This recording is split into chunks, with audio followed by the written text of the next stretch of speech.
صباح الخير يا حلوين، تعالوا نقضي مع بعض يوم جديد من حياتي. قمت من النوم، جبت فرشة اسناني وجبت كمان الغسول بتاعي، وبعد كده غسلت اسناني كويس جدا علشان استعد لليوم الحلو اللي انا واخداه اجازة من الكلية. خلصت الحمد لله الامتحانات العملي، لسه بقى هنطحن في النظري، فربنا يستر وربنا معنا كلنا يا جماعة. وهنا كنت غسلت وشي بالغسول بتاعي، وكمان غسلت اسناني، وبعد كده بقى نشفت وشي كويس جدا. وشي بيطلع حبوب بطريقة فظيعة، فانا مش عارفة ده ضغط امتحانات ولا ايه.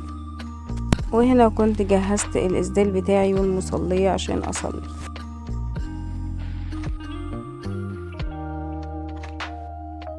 وبعد كده رحت بقى علشان اشتري الفطار.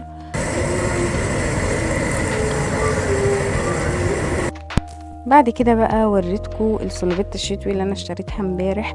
قلت بقى لازم اعمل اجواء شتويه، بقى احنا في الشتاء ومتلجين، فجبت بقى السلوبيتا دي وكانت حلوه قوي قوي، على تحس ان انا كيوت كده.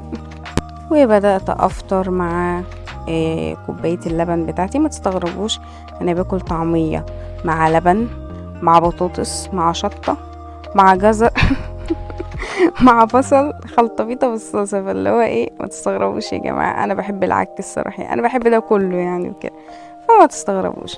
وبقى سمعت المسلسل الكوري الجميل بتاعي، وعملت اجواء شتوية جامدة قوي.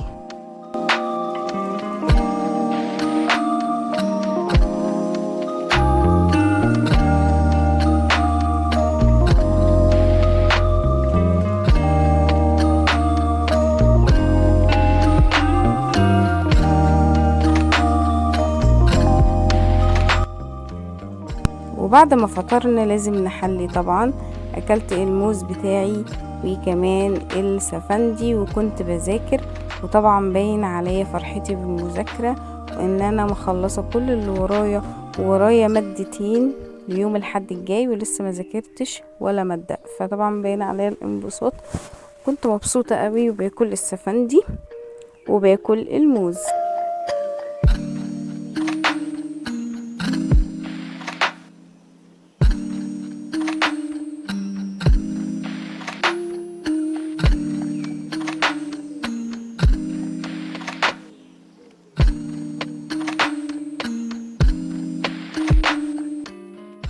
وهنا كنت بوريكم اختراع من اختراعاتي الجميلة. انا بحب السفندية كده امسكها وافتحها نصين كده زي ما تكون بتفتحي وردة كده، واقعد بقى اكل فيها واحدة واحدة واحدة.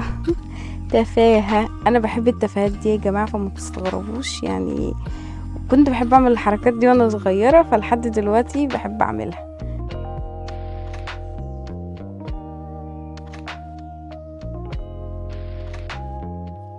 وهنا كنت مبوزة علشان اختي كسرت لي الرينج لايت، فعادي جدا هدفعها تمن. وبكده يكون انتهى الفيديو بتاعنا حلوين، وانيو.